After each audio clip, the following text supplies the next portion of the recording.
নমস্কার, আমি সাথী। আমার চ্যানেলে সবাইকে আরও একবার অনেক স্বাগত। বড়দেরকে আমার প্রণাম, আর ছোটদের জন্য রইল আমার অনেকটা ভালোবাসা জানিয়ে শুরু করছি আজকের ব্লগটি। তো আজ ছিল সোমবার, শ্রাবণ মাসের প্রথম সোমবার।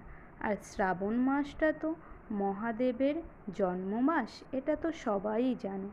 তো অত্যন্ত শুভ। সকাল সকাল এই যে স্নান করে ঠাকুরের সমস্ত কাজকর্ম গুছিয়ে আমি পুজো দিতে চলে এসেছি। আসলে অনেক কিছু জানি না পুজোর, কিন্তু যেটুকু জানি সেটুকু দিয়েই আমি পুজো করছি। সোমবার দিন এটা তো প্রথম সোমবার পড়েছে, তারকেশ্বরে তো আর যাওয়া হচ্ছে না। তো বাড়িতেই যে লিঙ্গটি আছে আমাদের, সেটাকে আমি পুজো দিচ্ছি। আর এই শ্রাবণ মাসে কে কীভাবে পুজো করো আমাকে কমেন্ট করে অবশ্যই জানিও। আর যদি আমার পুজোর মধ্যে কোনো ভুল হয়, কেউ যদি জেনে থাকো, তবে সেটি আমাকে ধরিয়ে দিতে পারো, তাহলে আমার ভালো লাগবে। তো আমার পুজো দেওয়া হয়ে গেছে। তারপরে এই যে কিছুক্ষণ পরে আমন সোনা দেখি এখানে আইসক্রিম খাচ্ছে।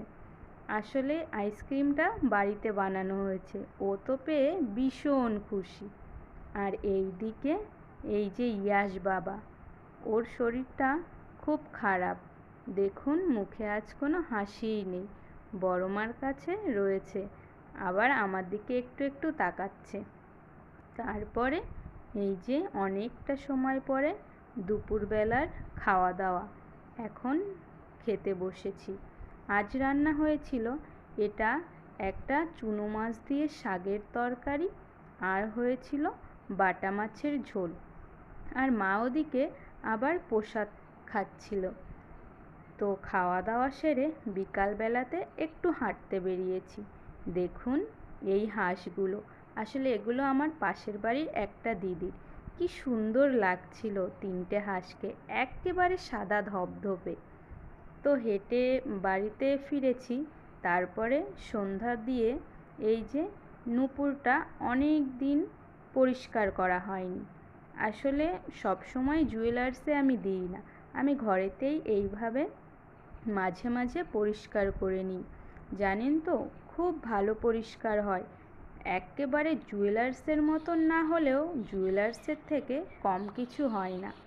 আর নুপুর পরিষ্কার করতে আমি এখানে নিয়েছি একটু টুথপেস্ট আর কয়েক টুকরো লেবু, আর বাটিতে একটু জল। প্রথমে আমি ওই টুথপেস্টটা নুপুরের মধ্যে খানিকক্ষণ মেখে রেখে দিয়েছি। আর এই যে জলের মধ্যে এখন কয়েক টুকরো লেবু চিপড়ে দিলাম, আর একটু টুথপেস্ট গুলিয়ে নিলাম। আপনারাও এইভাবে বাড়িতে ফলো করতে পারেন।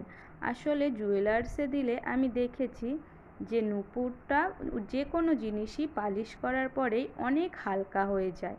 তো এইভাবে বাড়িতে করলে ভীষণ ভালো উপকার পাওয়া যায় আসলে পরিষ্কারের দিক থেকে। তো অনেকটা সময় ভিজিয়ে রেখেছিলাম। তারপরে এটা রাত 10টার সময় আমি তুলে নিচ্ছি জল থেকে। দেখুন কতটা সাদা হয়েছে। তো ফাইনালি এই যে রেজাল্ট, আমার নুপুরটা অনেকটাই কালো ছিল, এখন অনেকটা পরিষ্কার হয়েছে। আপনারাও বাড়িতে এইভাবে করে দেখতে পারেন। তো তারপরে সন্ধ্যাবেলাতে যেহেতু পূর্ণিমাও ছিল, দেখুন রাতের আকাশে চাঁদটা কত ভালো উঠেছে, দেখলেই মনটা ভালো হয়ে যায়। আর তার পাশে ওই তারাটিও জ্বলজ্বল করছে। তো সব কিছু মিলিয়ে এতটুকুই ছিল আজকের ব্লগটি। হ্যাঁ, যদি আপনাদের আমার ব্লগ ভালো লেগে থাকে, তাহলে অবশ্যই একটি লাইক করবেন। আর যদি আমার চ্যানেলে কোনো বন্ধু নতুন হও, তাহলে অবশ্যই আমার চ্যানেলটি সাবস্ক্রাইব করে সঙ্গে থাকবেন। সকলকে ভালো থাকার শুভকামনা জানিয়ে আজকের মতন এখানেই শেষ করছি। আবারও দেখা হবে অন্য কোনো ব্লগের সঙ্গে। ততক্ষণে সবাই সুস্থ থাকবেন, ভালো থাকবেন, এই কামনাই